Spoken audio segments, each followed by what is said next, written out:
Aloha everyone. I'm pleased to welcome you to this year's commemoration of the Day of Remembrance. It's important that we take the time to remember the unjust incarceration of Japanese Americans in World War II. That hateful and discriminatory policy began 78 years ago with Executive Order 9066. Under the guise of national security, President Roosevelt signed away the freedom of nearly 120,000 Japanese Americans. The government forced Japanese Americans out of their homes and into concentration camps in remote parts of the country.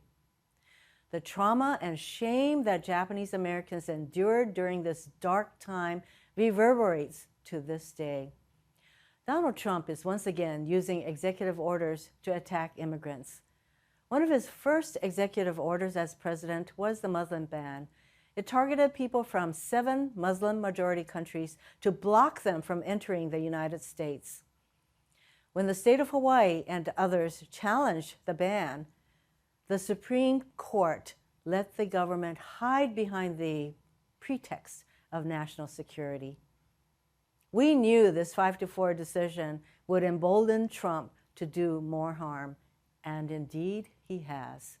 Donald Trump recently added 6 more countries to the Muslim ban.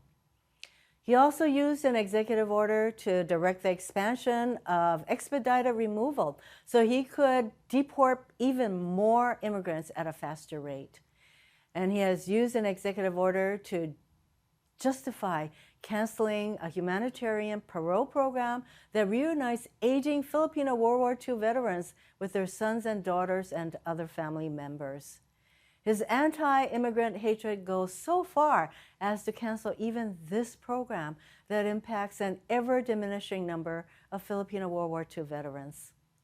Beyond executive orders, Donald Trump's all-out assault on immigrants is occurring on multiple fronts.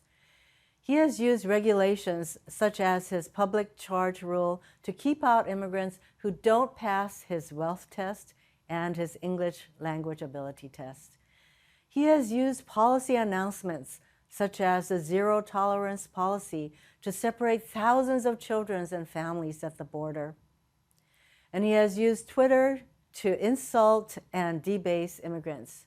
These are not normal times, but today, as we remember the incarceration of Japanese Americans in World War II, it is also important to remember Fred Korematsu and others who bravely challenged that unjust policy.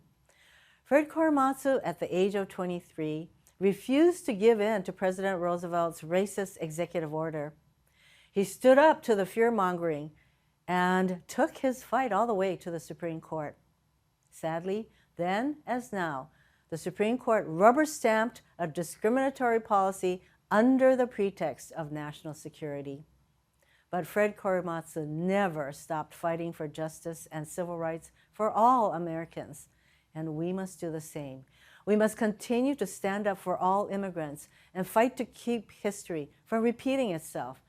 In fact, we must stand together to fight the unjust policies that target minorities that will continue to flow from this amoral president.